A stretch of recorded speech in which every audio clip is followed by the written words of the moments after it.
Hello friends, ఈరోజు మనం కాకరకాయ ఫ్రై చూద్దాము. ఎలాగ వండుకోవాలనేది. కాకరకాయ ఫ్రై అంటే చాలామంది భయపడతారు, చేదుగా ఉంటుంది, ఒక నైట్ అంతా నానబెట్టుకోవాలి మజ్జిగలో అని అనుకుంటారు. కానీ అవన్నీ ఏం లేకుండా ఇన్స్టాంట్గా మనము కొంచెం కూడా చేదు లేకుండా కాకరకాయ ఫ్రై ఎలా చేసుకోవాలో చూద్దాము.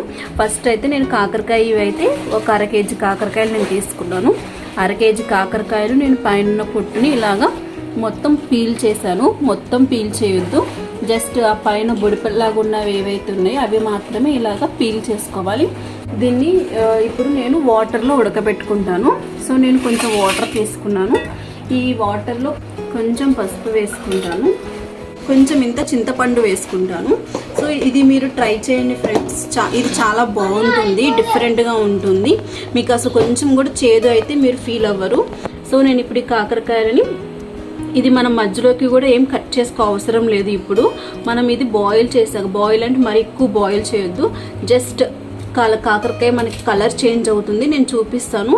ఇంకా కాకరకాయకి వచ్చేసేసి నేను ఈ కాడలు అనేవి తీయట్లేదు, ఎందుకంటే చిన్నపిల్లలు అయితే ఇవి తీసుకొని తినడానికి ఇష్టపడతా ఉంటారు.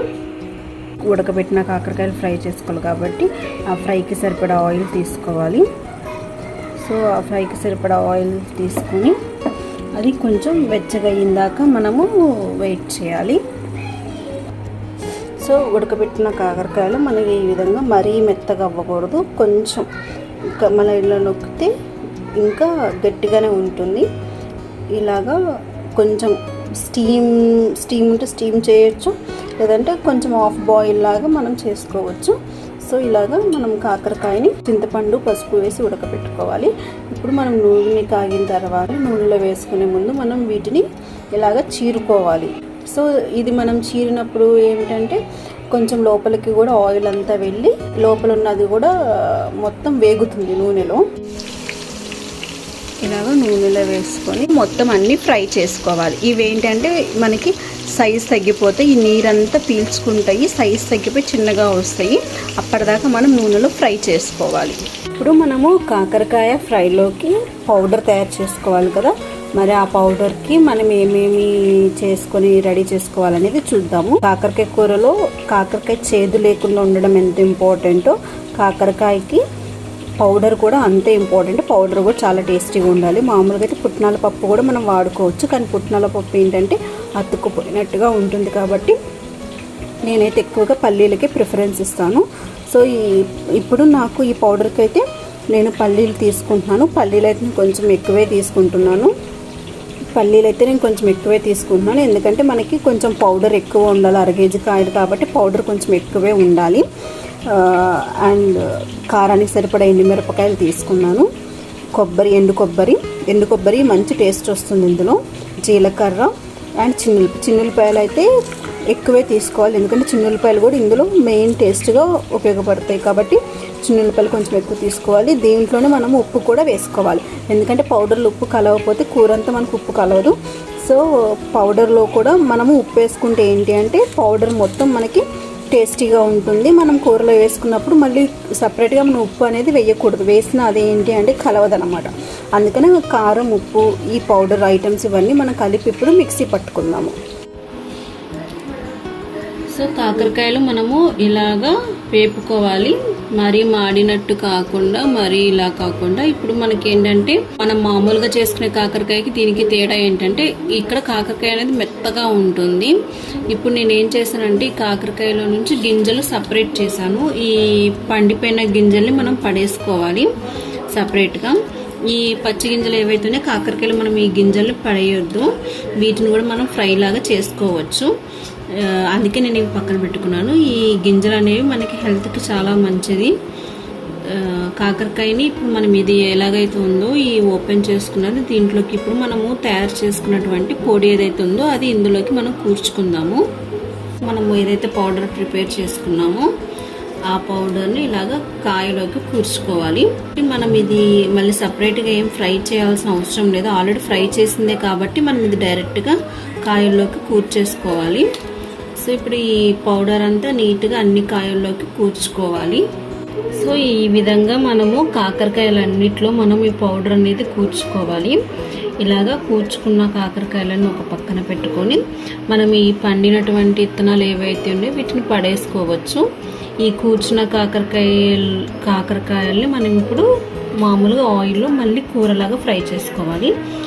సో ఇప్పుడు ఆ ప్రాసెస్ ఏంటో చూద్దాము. ఇది చాలా ఈజీ అండి. మనకి కాకరకాయ కూర అంటే టైం ప్రాసెస్ ఎక్కువ పడుతుంది అని చాలామంది కాకరకాయ కూర వండడానికి కూడా చాలా భయపడతారు. కానీ ఇది చాలా తక్కువ టైంలో, నాకైతే ఇది 40 మినిట్స్ పట్టింది. ఎందుకంటే మనకి కాకరకాయ మనం ఆల్రెడీ బాయిల్ చేసుకున్నాం కాబట్టి, హాఫ్ బాయిల్ చేసుకున్నాం కాబట్టి మనకి నూనెలో కూడా త్వరగా వేగిపోతుంది. అండ్ ఇంకొకటి ఏంటంటే కాకరకాయ కూర ప్రాసెస్లో అందరూ భయపడేది ఏంటంటే కాయ చాలా చేదుగా ఉంటుందని. కానీ మీరు ఇది ట్రై చేసి చూడండి, అసలు మీకు చేదు అనేది ఉండదు. కానీ ఎప్పుడైనా సరే కాకరకాయ కూరని మనం వేడిగా ఉన్నప్పుడు తినకూడదు, చల్లారినాక మాత్రమే తినాలి. సో మీరు ఇది ట్రై చేసి మీరు చల్లారినాక తిని ట్రై చేసి చూడండి, అసలు మీకు కొంచెం కూడా చేదు అనేది అనిపించదు. ఈ గింజలు ఏవైతే ఉన్నాయో వీటిని కూడా మనం ఇప్పుడు నూనెలో ఫ్రై చేస్తాము. తాలింపు వేసినప్పుడు దాంతోపాటు ఇవి కూడా ఫ్రై చేస్తాము. ఇవి ఫ్రై చేసినప్పుడు కరకరలాడతాయి. ఇవి కూడా చాలా ఇష్టంగా తింటారు పిల్లలు. సో ఇప్పుడు నెక్స్ట్ ప్రాసెస్ ఏంటో చూద్దాము. ఇప్పుడు దీనికోసం నేను ప్రత్యేకంగా అయితే ఆయిల్ ఏం తీసుకోవట్లేదు. ఏదైతే మనం కాకరకాయలు ఫ్రై చేస్తామో ఆ ఆయిల్లోనే ఇప్పుడు నేను ఈ కూరను కూడా ఫ్రై చేస్తాను. కాకపోతే మనం ఆయిల్ అనేది ఎక్కువ వేడి మీద ఉన్నప్పుడే వండేసుకోవాలి. వన్స్ మనం కాకరకాయలు ఫ్రై చేసిన ఆయిల్ కనుక ఎక్కువసేపు చల్లార్చేస్తే ఏంటంటే ఆయిల్ మొత్తం చేదు వచ్చేస్తుంది. ఎందుకంటే చేదంతా ఆయిల్లోకి దిగుతుంది కాబట్టి చేదు వచ్చేస్తుంది. అందుకనే మనం ఏం చేస్తామంటే ఆయిల్ అనేది వేడిగా ఉన్నప్పుడే మనం వెంటనే కాకరకాయల్లో అదంతా కూర్చుకొని పౌడర్ వెంటనే ఆ వేడిగా ఉన్న ఆయిల్నే మళ్ళీ మనం కూర వండడానికి ప్రాసెస్ చేసుకోవాలి. సో ఆ ఆయిల్లో మనం ఇప్పుడు తాలింపు వేసుకోవాలి. నేను తాలింపు దినుసులు ఎండుమిరపకాయలు వేసాను. తర్వాత కరివేపాకు కూడా మనం వేసుకోవాలి. సో ఇలా తాలింపు వేసుకొని కొద్దిగా లైట్గా వేగనివ్వాలి. తర్వాత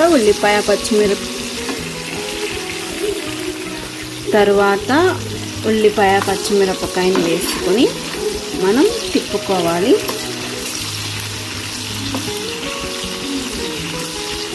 వేగినాక ఈ విధంగా తిప్పుకోవాలి. కొంచెం వేగిన తర్వాత కాకరకాయ గింజలు కూడా వేసుకోవాలి. వేసుకొని ఉల్లిపాయలతో పాటు కాకరకాయ గింజలను కూడా మనం వేపుకోవాలి. కొంచెం పసుపు వేసుకుందాము. పసుపు వేసుకొని తిప్పుకోవాలి ఈ విధంగా. సో చూసారా అండి, ఇవి గింజలన్నీ బాగా ఫ్రై అయిపోయినాయి. సో ఈ గింజలు ఇప్పుడు మనం తింటే మామూలుగా కరకరలాడతాయి అన్నమాట. ఇప్పుడు దీంట్లోకి మనం ఆల్రెడీ పౌడర్ ఏదైతే చేసుకున్నామో, కూర్చంగా మిగిలిన పౌడర్ ఏదైతే ఉందో దాన్ని ఇప్పుడు నేను ఇందులో వేసేస్తున్నాను.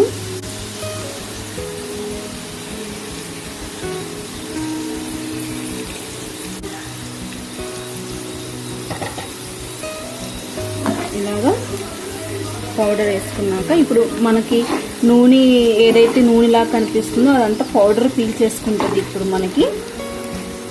సో నూనె ఎక్కువ అవుతుందేమో అని మీరు అనుకోవద్దు, కానీ మనకి పౌడర్ ఇవన్నీ పీల్ చేసుకోవడం వల్ల మనకి నూనె అనేది సరిపోతుంది. ఇప్పుడు చూడండి మంచి వాసన వస్తుంది. ఇప్పుడు దీంట్లోకి కాకరకాయ ముక్కలు వేసుకుందాం. ఇవి మనం ఆల్రెడీ పౌడర్ కూర్చుకున్నాం కదా కాకరకాయ ముక్కలు, ఆ కాకరకాయ ముక్కల్ని మనం వేసుకుంటున్నాము.